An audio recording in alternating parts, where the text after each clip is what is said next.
Hello everyone. Water chapter के fourth part में आप सबका स्वागत है। आप सोच रहे होगे अरे फोर्थ पार्ट, हम कहेंगे जी हाँ, बहुत कुछ बचा हुआ है। और ये फोर्थ पार्ट आप यकीन नहीं मानोगे, रीजनिंग पॉइंट ऑफ व्यू से, डेफिनेशन पॉइंट ऑफ व्यू से, डिफरेंशिएट पॉइंट ऑफ व्यू से बहुत ज़्यादा इंपॉर्टेंट है। तो चलिए स्टार्ट करते हैं।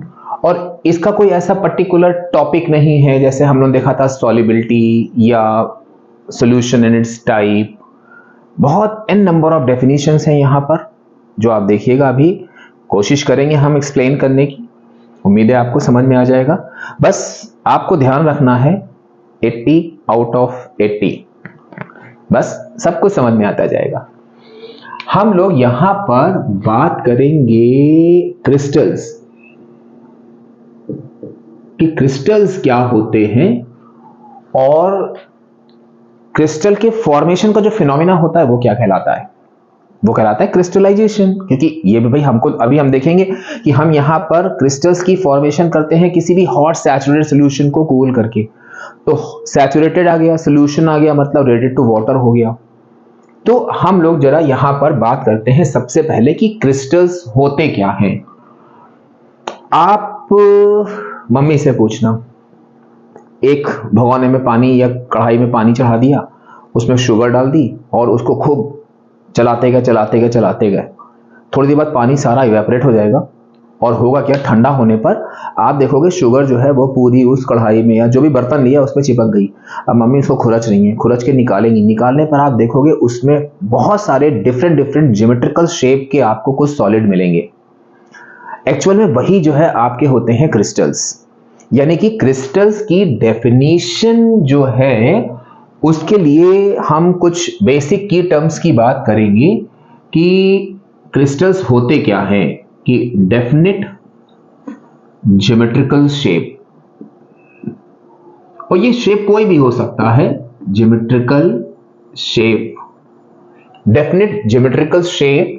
और होता क्या है कि इसमें ये नहीं कि जो भी आपने जिस चीज को, जो भी सॉल्यूट लिया है वो इधर उधर कहीं बिखरा हुआ होगा, वो बिल्कुल होमोजीनियसली जो है यूनिफॉर्मली पूरे में डिस्ट्रीब्यूट होगा। तो definite geometrical shape, homogeneous solid form में तो होता ही है। Definite geometrical shape homogeneous solid which are formed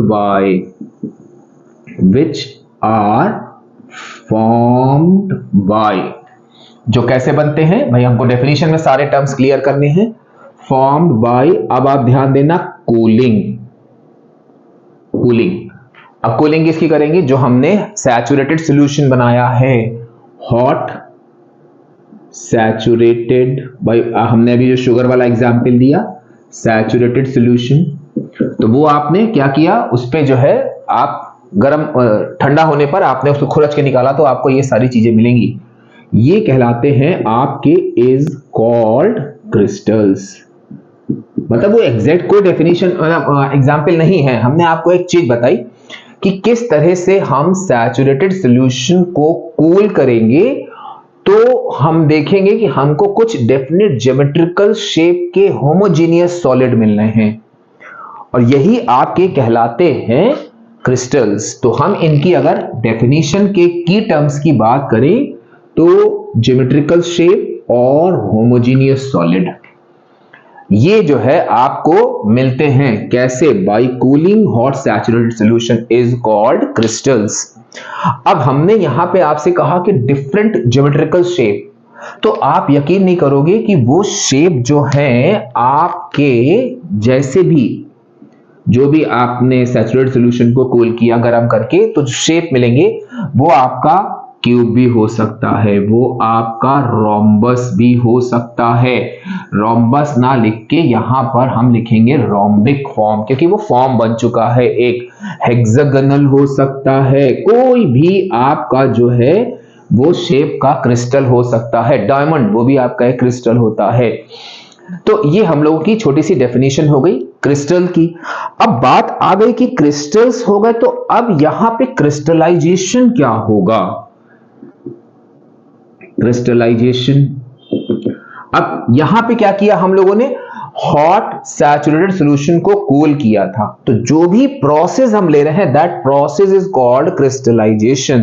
तो यहां पर क्या होता है कि द प्रोसेस, हमने शुरुआत में ही आपको बता दिया था कि ये पूरा यूनिट जो है आपका डेफिनेशन, गिव रीजन और डिफरेंस के लिए बहुत इंपॉर्टेंट है। द प्रोसेस बाय विच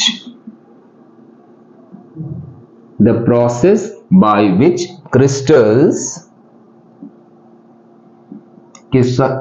का जो फॉर्मेशन होता है, फॉर्मेशन कैसे होता है, इस तरह से। तो by which crystals are separated, या हम कह सकते हैं कि सेपरेटेड और डिपॉजिटेड फ्रॉम हॉट सैचुरेटेड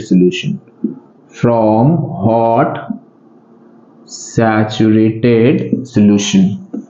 तो ये प्रोसेस जो है आपका कहलाता है क्रिस्टलाइजेशन। डिफाइन क्रिस्टलाइजेशन कई बार पूछे गए क्वेश्चन है। डेफिनेशन में आपके 5 डिफाइन करके आएंगे, उनमें से एक डेफिनेशन जो है अक्सर ये क्रिस्टल या क्रिस्टलाइजेशन में से किसी एक की होती है। तो ये हम लोग का एक छोटा सा फिनोमिना हो गया क्रिस्टल्स या क्रिस्टलाइजेशन का। अब बात आ गई यहां पे एक नया टर्म, क्योंकि हमने क्या बोला, हमने कहा इसमें कोई एक पर्टिकुलर यूनिट नहीं है, बहुत सारी चीजें आपस में मिक्स्ड हैं। अब यहां पर एक चीज आ गई, वाटर ऑफ क्रिस्टलाइजेशन। आप चौंक जाओगे, हैं वाटर ऑफ क्रिस्टलाइजेशन। तो यहां पर होता क्या है कि एक नया टर्म अब आपका आ गया कि वाटर ऑफ क्रिस्टलाइजेशन। अब देखो, बहुत सारे कंपाउंड के फॉर्मूले देखे होंगे आपने देखा होगा CuSO4.5H2O, Na2CO3.10H2O। तो आपके दिमाग में आता होगा अरे ये क्या लगा हुआ है। और कहीं भी आप फॉर्मूला देखोगे CuSO4 का, वो आपका 5H2O के साथ ही होगा, Na2CO3 10H2O के साथ ही होगा, अगर उसमें वाटर ऑफ क्रिस्टलाइजेशन जुड़ा हुआ है तो। मेरा कहने का मतलब यह है कि वाटर ऑफ क्रिस्टलाइजेशन की पहली की टर्म डेफिनेशन की कि definite number of water of crystallization, या sorry definite number of water molecules. किसी भी फॉर्मूले में आप देखोगे कि जो वाटर के मॉलिक्यूल्स हैं वो डेफिनिट नंबर में होंगे। और सबसे बड़ी बात यह होती है कि ये जितने भी वाटर मॉलिक्यूल्स आपको किसी भी कंपाउंड के साथ मिलेंगे वो इस कंपाउंड के साथ बहुत ही लूज केमिकल कॉम्बिनेशन में होते हैं। ये आपका सेकेंड की टर्म है, लूज केमिकल कॉम्बिनेशन में होते हैं। मतलब आप जरा सी हीटिंग करोगे आपके ये वाटर ऑफ क्रिस्टलाइजेशन बड़े आराम से अलग हो जाएंगे, क्योंकि वो इतनी स्ट्रांगली बाउंड नहीं होते हैं, लूज केमिकल कॉम्बिनेशन में होते हैं। तो वाटर ऑफ क्रिस्टलाइजेशन की जो एक्चुअल डेफिनेशन बनी वो क्या बनी कि definite number of water molecule in a loose chemical combination with some substances, मतलब कुछ सब्सटेंसेस के साथ जो definite number of water molecule attach होते हैं in loose chemical combination, they are called water of crystallisation. For example में आप simple सा, इसीलिए हमने शुरुआत ले ली थी कि आप वाटर ऑफ क्रिस्टलाइजेशन के एग्जांपल में इनको दे सकते हो। लूज केमिकल कॉम्बिनेशन आपका ये पहला की टर्म हुआ, और definite number of water molecules attached with some substance is known as water of crystallization। अब यहां पर हुआ कि हमने कोई एक कंपाउंड लिया जिसमें कुछ definite number of water molecules थे। हमने कहा कि वो लूज केमिकल कॉम्बिनेशन में, आपने हीट किया मतलब वाटर ऑफ मॉलिक्यूल्स निकल गए। अब वाटर ऑफ मॉलिक्यूल्स निकल गए यानी कि अब आपका केवल ये सॉल्ट बचा, Na2CO3.10H2O निकालेंगे तो केवल ये बचेगा। तो वाटर ऑफ क्रिस्टलाइजेशन के रिमूवल के बाद जो सब्सटेंस आपके बचते हैं वो कहलाते हैं एनहाइड्रस सब्सटेंस। तो यहां पर आपका इसी वाटर ऑफ क्रिस्टलाइजेशन से रिलेटेड दो चीजें आ गई। एक हो गया आपका हाइड्रेटेड सब्सटेंस और दूसरे हो गए आपके एनहाइड्रस। भाई बहुत से आपने फॉर्मूले देखे होंगे जिसमें वाटर ऑफ क्रिस्टलाइजेशन नहीं लगा होता है, वो आप इस एनहाइड्रस सब्सटेंस के एग्जांपल में डाल सकते हो, हाइड्रेटेड सब्सटेंस और एनहाइड्रस सब्सटेंस। अब देखो यहां पर क्या हुआ कि ये सब्सटेंस है, तो यहां पे क्या होगा कि the compound with water of crystallisation. अब देखो यहां से आपका डिफरेंस वाला आ गया कि हाइड्रेटेड सब्सटेंस एनहाइड्रेटेड सब्सटेंस में डिफरेंस बताइए। विद वाटर ऑफ क्रिस्टलाइजेशन ये जो है आपका WOC भी कहलाता है। With definite number of water of crystallisation, ये आपके हाइड्रेटेड हो गए। एग्जाम्पल में कोई भी आप ले लो, CuSO4.5H2O। एनहाइड्रस में the compound that does not contain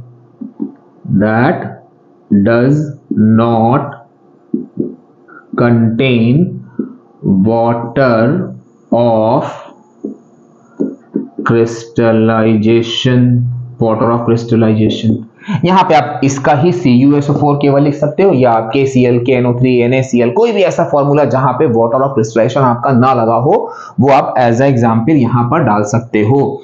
तो इसके एग्जाम्पल में आपका यही CuSO4 हो गया, या आपका NaCl हो गया, KOH हो गया, कोई भी आप ले लो जो जिसमें वाटर ऑफ क्रिस्टलाइजेशन नहीं लगा है, वो आपका क्या होता है, एनहाइड्रस सब्सटेंस होते हैं।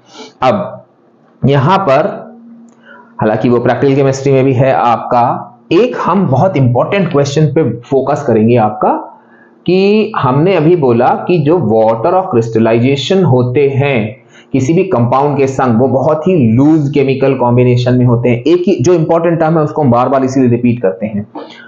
उसी में यहां पर एक हमने लिया हाइड्रेटेड कंपाउंड CuSO4, बहुत इंपॉर्टेंट है, बहुत इंपॉर्टेंट, 10th में भी 9th में भी। जब इसको हम हीट करेंगे तो ये आपका CuSO4 और 5H2O इसमें से ये अलग हो जाएगा। अब बात आती है कि इसका ऑब्जर्वेशन क्या होगा। तो आप यहां पर ध्यान रखना कि हम जब कॉपर सल्फेट का, अब यहीं पर ये चीज काम आएगी, हाइड्रेटेड और एनहाइड्रस टर्म, जब हम कॉपर सल्फेट का एक्वस सॉल्यूशन बनाते हैं तो वो ब्लू कलर का होता है। तो ये हो गया आपका ब्लू हाइड्रेटेड, क्योंकि इसमें वाटर ऑफ क्रिस्टलाइजेशन लगा हुआ है। Blue hydrated copper sulphate heat किया तो ये निकल गया, और हमको अब जो ये CuSO4 मिला, ये मिला वाइट। अब CuSO4 से वाटर निकल चुका है तो ये हाइड्रेटेड हो जाएगा, हाइड्रस कॉपर सल्फेट। अब बच्चा यहीं पर जो है, भाई बोर्ड एग्जाम में तो डिस्कशन नहीं कर सकता टीचर से, लेकिन जब नॉर्मली क्वेश्चन पे नंबर काट दो, बच्चा कहता सर हमने सही तो लिखा है, देखिए ना blue colour changes to white, आपने मेरा नंबर काट दिया। भाई ब्लू कलर कब था, जब कंपाउंड हमारा कंटेन कर रहा था वाटर ऑफ क्रिस्टलाइजेशन, यानी कि हाइड्रेटेड था, तो ब्लू हाइड्रेटेड कॉपर सल्फेट। फिर व्हाइट कब हुआ, जब उससे वाटर ऑफ क्रिस्टलाइजेशन निकल गया। वाटर ऑफ क्रिस्टलाइजेशन निकल गया मतलब कि वो अब एनहाइड्रस हो गया, तो यहां पे व्हाइट एनहाइड्रस कॉपर सल्फेट। तो ये जो है हम फिर आपसे बोलेंगे कि ये समझ लो उस टाइप का क्वेश्चन है जो आपके 80 आउट ऑफ 80 वाले टारगेट को थोड़ा सा रोक सकता है।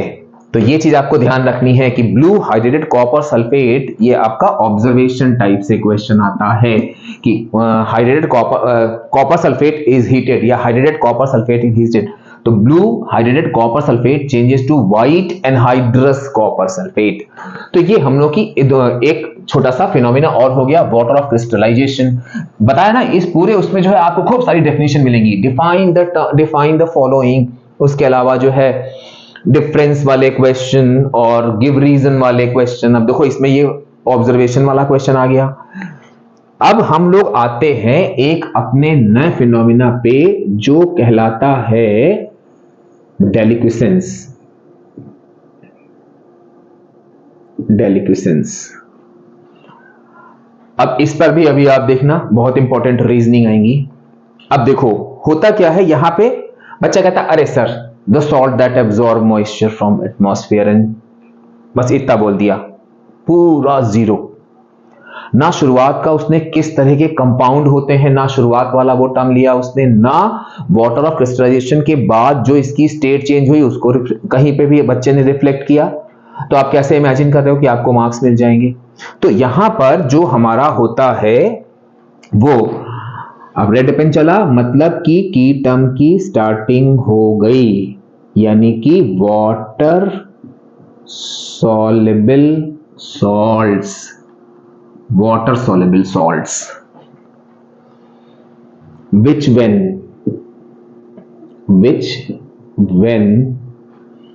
exposed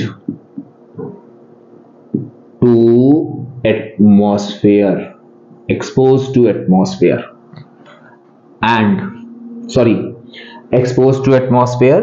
absorb moisture, बिल्कुल भी पढ़ाई कभी भी जल्दबाजी में नहीं करनी चाहिए। absorb moisture and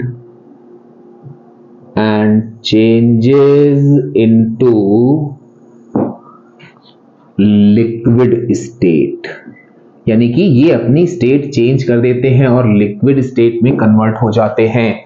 तो ये फिनोमिना जो है आपका कहलाता है डेलिक्विसेंस। अब हम लोगों ने यहां शुरुआत करी है वाटर सॉल्युबल सॉल्ट से, तो ये होगा आपका are called deliquescent salt, deliquescent salt. And अभी हम बता रहे हैं हमने ये ऐसे क्यों लिखा, and the phenomena is called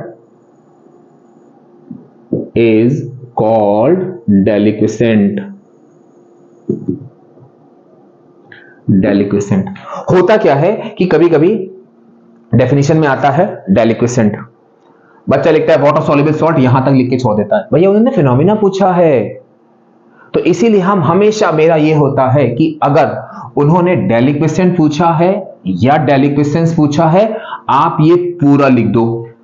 भाई अगर डेलिक्विसेंट सॉल्ट पूछा है डिफाइन में, आपने ये लाइन बढ़ा दी, आपके मार्क्स नहीं कटेंगे। लेकिन अगर उन्होंने कहा डेलिक्विसेंट, आपने केवल सॉल्ट तक लिख दिया, तो थोड़ी सी प्रॉब्लम होगी। तो उस प्रॉब्लम को ओवरकम करने के लिए हम हमेशा कहते हैं बेटा इसको हमेशा पूरा पूरा लिख देना, चाहे डेलिक्विसेंट पूछे चाहे डेलिक्विसेंस पूछे। अब यहां पर बात आती है कि हम इनके एग्जाम्पल्स की बात करें। तो इसके एग्जाम्पल में एक आपका होता है FeCl3। अब ध्यान देना FeCl3 है, FeCl2 नहीं है, FeCl3 हो गया। जितने भी आपके एल्कली होते हैं CaOH को छोड़ के, यानी कि NaOH KOH, वो सब डेलिक्विसेंट इन नेचर होते हैं। CaCl2 MgCl2, ये सारे के सारे आपके डेलिक्विसेंट सॉल्ट के एग्जाम्पल हैं। अब आप ध्यान दो, हमने यहां कई सारे नाम लिखे हैं, सारे याद करने हैं। मान लो उसमें आ गया, आपने 2 याद कर लिया या 1 याद कर लिया, वो डेफिनेशन में चल जाएगा। लेकिन जब विच अमंग द फॉलोइंग वाले में प्रॉब्लम हो सकती है, तो ये हम लोग का पहला हो गया डेलिक्विसेंट। अब यहां पर काफी बच्चे सोच रहे होंगे कि सर हम लोगों ने अक्सर देखा है कि जब खूब बारिश होती है, मतलब मॉइस्चर बहुत होता है कंटेंट जून जुलाई में, तो नमक वो गीला हो जाता है, कटोरी में रख दो तो एक दिन बाद। तो NaCl भी डेलिक्विसेंट सॉल्ट होना चाहिए। आपने तो सर यहां लिखा नहीं, हम कहेंगे हमने जानबूझ के नहीं लिखा, क्योंकि sodium chloride is not a deliquescent salt, वो डेलिक्विसेंट नहीं होता है। अब यहीं पर हमने कहा था शुरुआत में कि बहुत इंपॉर्टेंट रीजनिंग वाला क्वेश्चन आता है। तो अब यहां पर हमारा जो है वो रीजनिंग बेस्ड क्वेश्चन आ गया कि sodium chloride is not a deliquescent salt but it becomes moist in rainy season. तो आपको ध्यान रखना है, ये मल्टीपल चॉइस में सबसे बड़ा खतरा होता है। NaCl लिखा होता है, बच्चा सोचता अरे हाँ यार ये तो मॉइस्चर एब्जॉर्ब कर लेता है, but sodium chloride is not a deliquescent salt. Sodium chloride is not a deliquescent salt. हम बार बार रिपीट करेंगे इस चीज को। तो यहां पर क्या चीज हो गई कि आपका क्वेश्चन आता है गिव रीजन में, इसलिए हमने कहा था गिव रीजन वाइज, और बहुत इंपॉर्टेंट टॉपिक है ये कि sodium chloride is not a deliquescent salt, but it becomes moist in rainy season. It becomes moist in rainy season. अब देखो, जो सोडियम क्लोराइड होता है उसमें ट्रेसेस में, एग्जाम्पल ध्यान से देखिएगा, उसमें ट्रेसेस में कैल्शियम क्लोराइड और magnesium chloride as a impurity मिला होता है।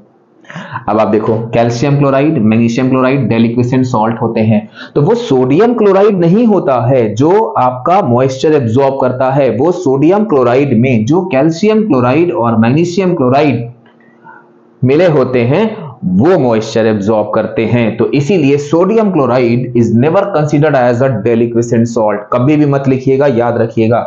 तो इसके सॉल्यूशन में आप क्या लिखोगे कि सोडियम क्लोराइड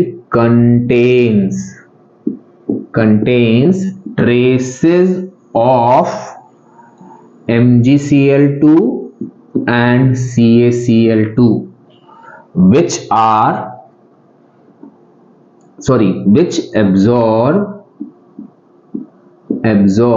moisture। तो इसमें क्या होता है, traces of magnesium and calcium chloride, sorry यहां पे एक छोटी चीज छूट गई, विच आर डेलिक्विसेंट। मतलब कि ये भी तो आपको मेंशन करना होगा क्योंकि इसी फिनोमिना पर बेस्ड है, तो ये आपका टर्म आपको देना होगा कि sodium chloride is not a deliquescent salt but it becomes moist in rainy season. Why? Because it contains traces of magnesium chloride and calcium chloride which are delicquescent that absorb moisture from atmosphere and changes into liquid state। तो ये आपका डेलिक्विसेंस पर डेलिक्विसेंस की definition, example और इससे related जो आपका एक रीजनिंग था वो हमने बता दिया। अब डेलिक्विसेंस, अब यहां पे आप कह रहे होगे सर मतलब मॉइस्चर जो है खाली एब्जॉर्ब होते हैं, सॉल्ट कुछ ऐसे भी तो होंगे जो मॉइस्चर अपना रिलीज कर देते होंगे एटमॉस्फेयर में। हम कहेंगे हाँ होते हैं, मतलब there are some salt which loses their water of crystallization to the atmosphere। यहां पे ये क्या करते हैं, मॉइस्चर एटमॉस्फेयर से एब्जॉर्ब करते हैं, और जो दूसरे सॉल्ट होते हैं अभी हम बता रहे हैं कौन से होते हैं, जो दूसरे सॉल्ट होते हैं वो वो अपना वाटर ऑफ क्रिस्टलाइजेशन एटमॉस्फेयर को दे देते हैं। तो यहां पर ऐसे सॉल्ट आपके कहलाते हैं efflorescent salt and the phenomena is called efflorescence. तो हम लिखेंगे एफ्लोरेसेंस ही, उसी सिमिलर पैटर्न पर डेफिनेशन पूरी लिखेंगे। एफ्लोरेसेंस,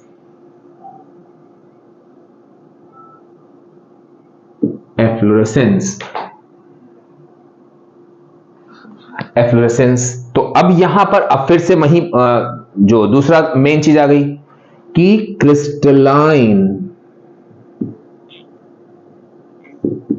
क्रिस्टलाइन हाइड्रेटेड सॉल्ट, जैसे इसमें वाटर सॉल्युबल सॉल्ट था वैसे यहां पे crystalline hydrated salt which when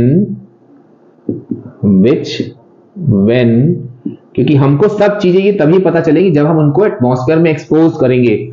which when exposed to atmosphere, अब ये यहां क्या करते हैं, lose देयर, वो एब्जॉर्ब करते थे, ये लूज करेंगे, देयर वाटर ऑफ क्रिस्टलाइजेशन। अब जैसे वहां पे डेलिक्विसेंस में उन्होंने एब्जॉर्ब किया था और लिक्विड में चेंज हो गए थे, अब इनके पास ऑलरेडी पहले से था, तो ये जब उसको लूज करेंगे तो ये एमॉर्फस पाउडर फॉर्म में चेंज हो जाते हैं। Water of crystallisation and changes into amorphous powdered form।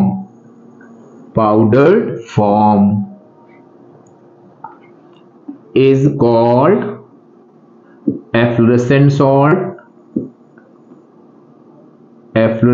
salt, and the phenomena is called, इसलिए मैं थोड़ा हाईलाइट कर दिया कि कोई भी डेफिनेशन है आपको पूरा लिखना है। एफ्लोरेसेंस।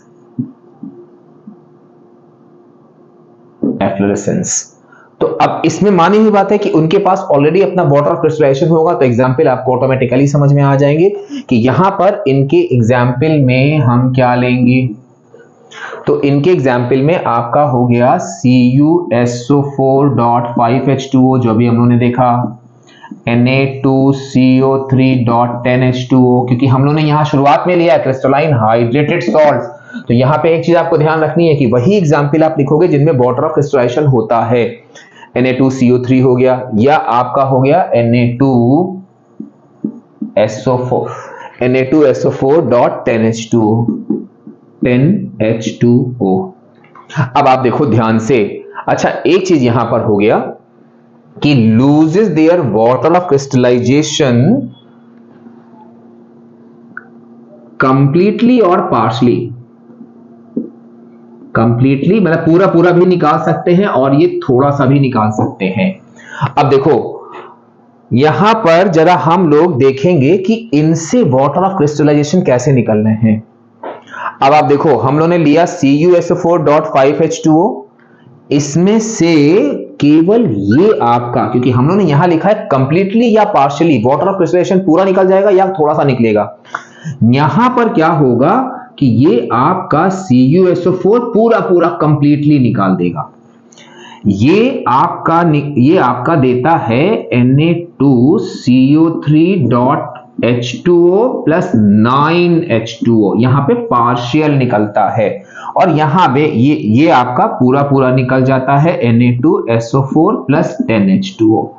तो अब आप देखो यहां पर ध्यान से कि इस केस में क्या हुआ कि आपका वाटर ऑफ क्रिस्टलाइजेशन जो है कंप्लीटली निकल गया, यहां पर ये पार्शियली निकला, और यहां पर भी आपका कंप्लीटली निकल गया।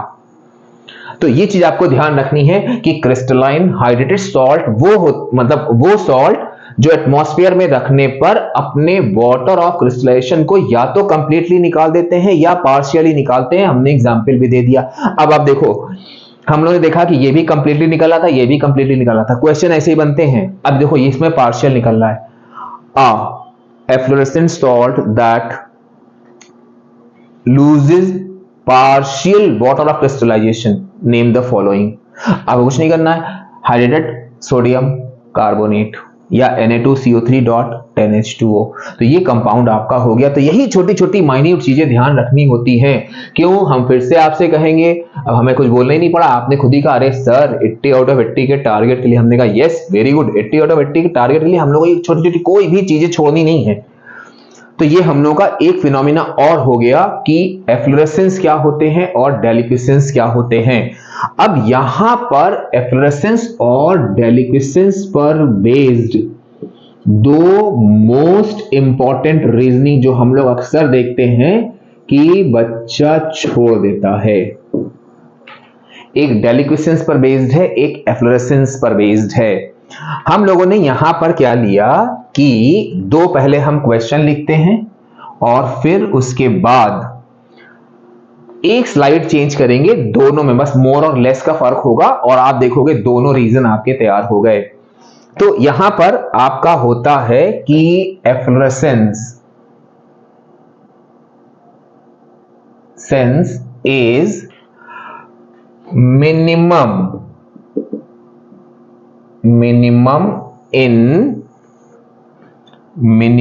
इन ह्यूमिड कंडीशन, यानी कि जब ह्यूमिडिटी होगी तो आपका एफ्लोरेसेंस सबसे कम क्यों होता है।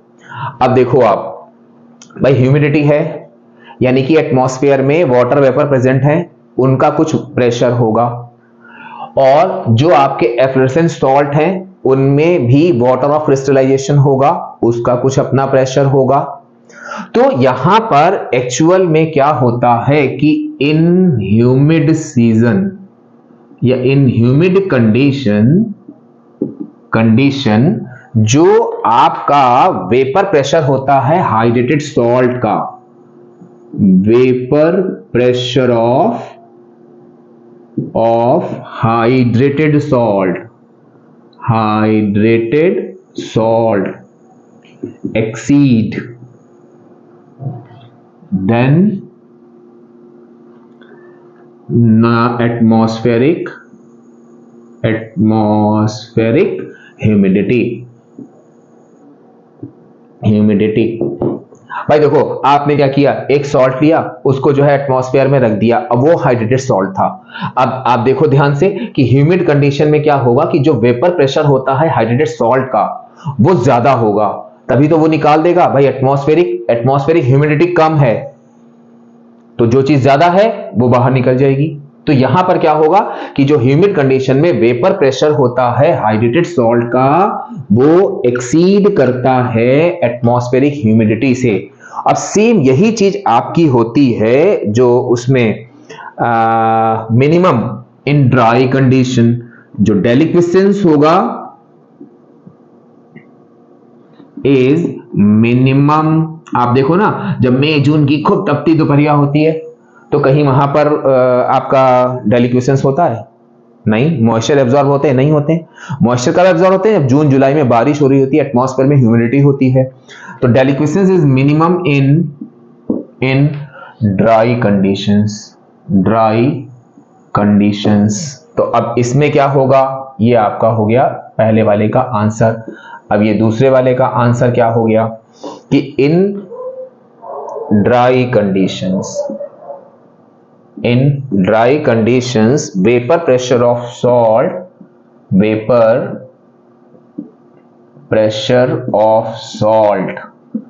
मतलब कि जो सॉल्ट का वेपर प्रेशर है वो is very low than atmospheric pressure.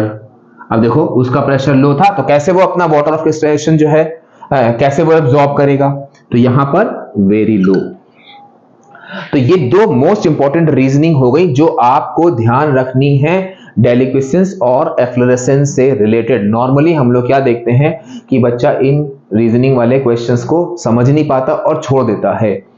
तो ये हम लोग की दो इंपॉर्टेंट रीजनिंग हो गई। तो हम लोग का एक कॉन्सेप्ट और खत्म हो गया, यानी कि डेलिक्विसेंस और एफ्लोरेसेंस क्या होते हैं। अब इसके बाद हमने कहा था ना इसमें डेफिनेशन बहुत सारी हैं, बहुत सारी टर्मिनोलॉजी कह सकते हो आप।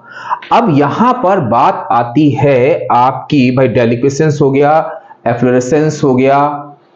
अब हम लोगों ने अभी एक चीज देखी थी कि जो डेलिक्विसेंट सॉल्ट होते हैं वो मॉइस्चर को एब्जॉर्ब करते हैं और लिक्विड में चेंज हो जाते हैं। कुछ कंपाउंड ऐसे भी होते हैं जो मॉइस्चर तो एब्जॉर्ब करेंगे लेकिन अपनी स्टेट को नहीं चेंज करते हैं। भाई हम लोगों ने क्या लिया था, वाटर सॉल्युबल सॉल्ट लिए थे, तो वो क्या हो गए थे कि मॉइस्चर एब्जॉर्ब करके लिक्विड में चेंज हो गए थे। सॉल्ट सॉलिड स्टेट में था, लिक्विड में चेंज हो गए। लेकिन था क्या कि उन्होंने मॉइस्चर एब्जॉर्ब किया था। कुछ सॉल्ट ऐसे होते हैं जो मॉइस्चर तो एब्जॉर्ब करेंगे लेकिन अपनी स्टेट चेंज नहीं करेंगे। अगर वो सॉलिड है तो सॉलिड रहेंगे, लिक्विड है तो लिक्विड रहेंगे। तो ऐसे सॉल्ट जो है, फिर हम लोग की एक डेफिनेशन आ गई, ऐसे सॉल्ट आपके कहलाते हैं हाइग्रोस्कोपिक सॉल्ट। मतलब ये डेलिक्विसेंट सॉल्ट की तरह ही होते हैं। तो अब देखो हमने अभी क्या कहा था शुरू में, deliquescence, efflorescence, an number of मतलब टाइम पूछा गया है डिफरेंस में। Deliquescent salt, efflorescent salt, difference with one example. वैसे deliquescence and hygroscopic, difference with one example. तो अभी हम लोग उस पे आते हैं। तो हाइग्रोस्कोपिक सॉल्ट क्या होते हैं कि दैट एब्जॉर्ब मॉइस्चर बट, अब देखो यही आपका डिफरेंस हुआ, but atmosphere, moisture from atmosphere but does not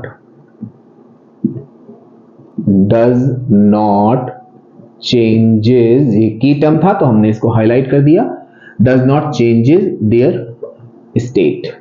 यानी ये अपनी स्टेट को चेंज नहीं करते हैं। अच्छा, ये होगा hygroscopic salt.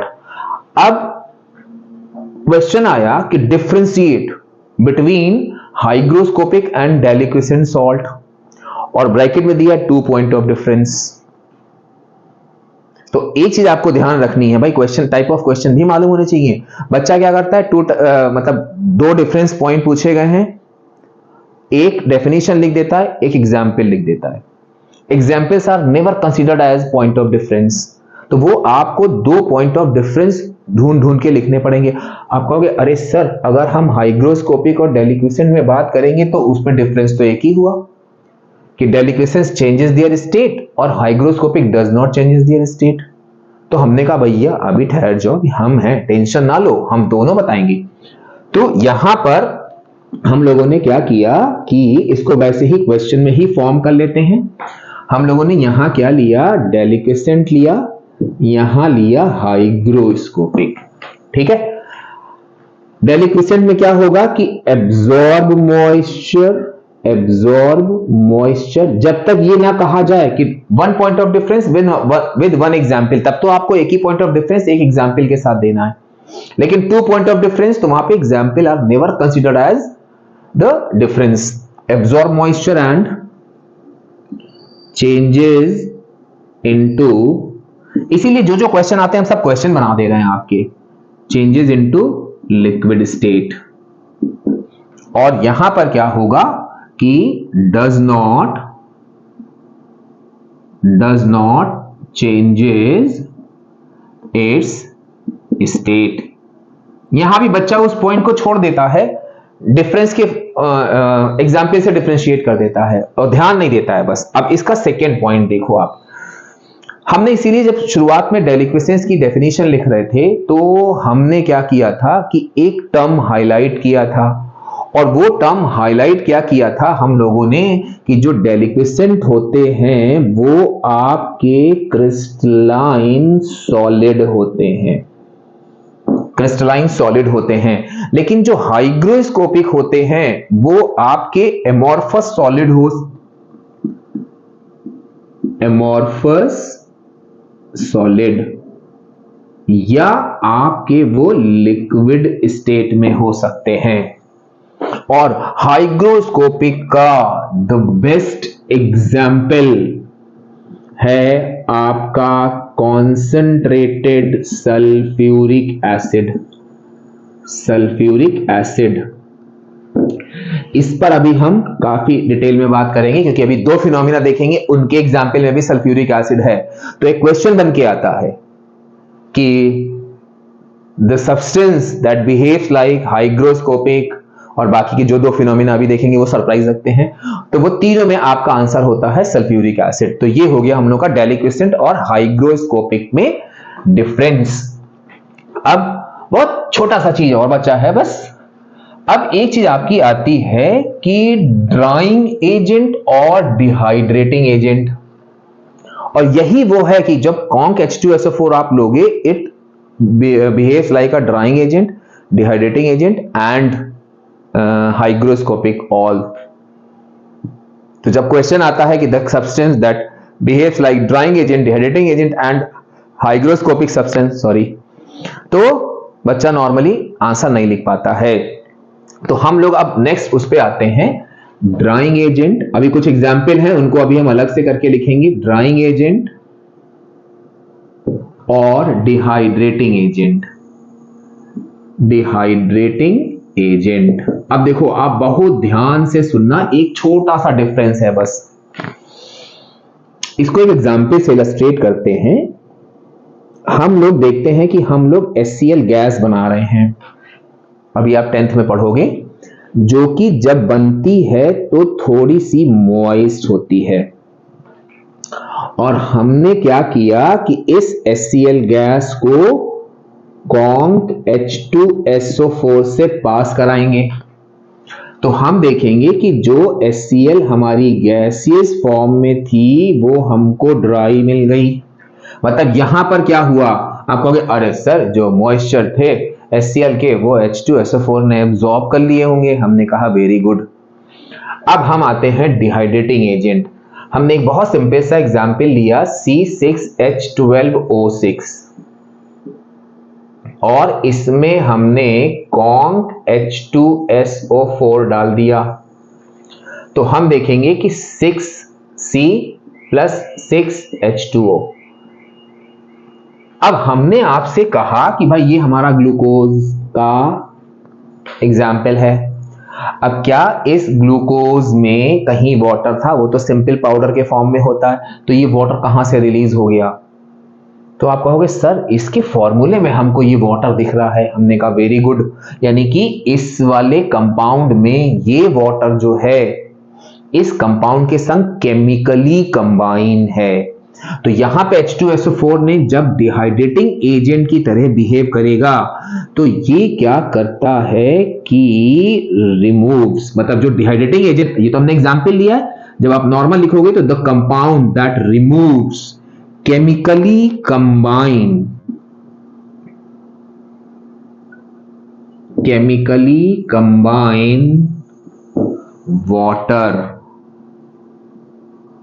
water from a substance,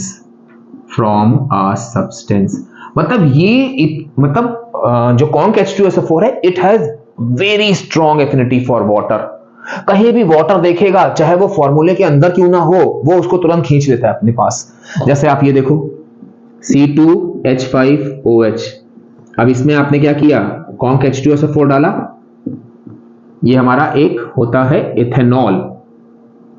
अब देखो इस H2SO4 की स्ट्रॉन्ग एफिनिटी, इसने देखा अरे यार इसके पास तो ये 6 हैं, इसमें से 2 ले लेते हैं और एक ऑक्सीजन निकाल लेते हैं, मेरा वाटर का काम खत्म। लो अब इसने क्या किया, इसने यहां से वाटर खींच लिया। अब वाटर खींच लिया तो अब यहां पे C2H4 ये आपका बन गया इथीन। ये भी अभी आप 10th में पढ़ोगे। तो यहां पर क्या हुआ कि dehydrating agent removes chemically combined water from a substance. अब हम यहां पे आपसे कहें बेटा ये बताओ ये HCl में कहीं वाटर दिख रहा है? नहीं सर, मतलब वो फिजिकली कंबाइन था, मॉइस्चर उसके संग थोड़ा सा चिपक गए थे, तो वो फिजिकली कंबाइन था, उसको निकाल दिया इसने और ड्राई कर दिया। तो यहां पर कॉन्क H2SO4 ड्राइंग एजेंट की तरह भी काम कर रहा है, डिहाइड्रेटिंग एजेंट की तरह भी काम कर रहा है, और आपका हाइग्रोस्कोपिक सब्सटेंस तो हम लोगों ने देखा था। तो यहां पर क्या होगा कि जो ड्राइंग एजेंट होते हैं ये क्या करते हैं, रिमूव्स फिजिकली कंबाइन। हमने कहा था ना बस एक यही डिफरेंस है, बस physically combine water from a substance. तो अब देखो आप ड्राइंग एजेंट का एग्जाम्पल, मतलब डेफिनेशन आ गई विद वन एग्जाम्पल। आप कॉन्क H2SO4 दे सकते हो, डिहाइड्रेटिंग में दे सकते हो, हाइग्रोस्कोपिक में दे सकते हो। लेकिन अभी हाइग्रोस्कोपिक के बहुत सारे एग्जाम्पल हैं जो, सॉरी कहने में मुझे कोई एतराज नहीं है, जो हमसे वहां पर छूट गए थे हाइग्रोस्कोपिक के। तो बस वो हाइग्रोस्कोपिक के एग्जाम्पल के साथ अब हम आपको बोलेंगे thank you and bye bye. नहीं, लेकिन पहले एग्जाम्पल बता देंगे। चलो भाई, तो हाइग्रोस्कोपिक की एग्जाम्पल देखो जरा, आप इसको थोड़ा ऐसे लिख देंगे, ये आप अगर नोट्स कर रहे हो कहीं तो वहीं एग्जाम्पल में ही नोट कर लेना, एग्जाम्पल्स ऑफ हाइग्रोस्कोपिक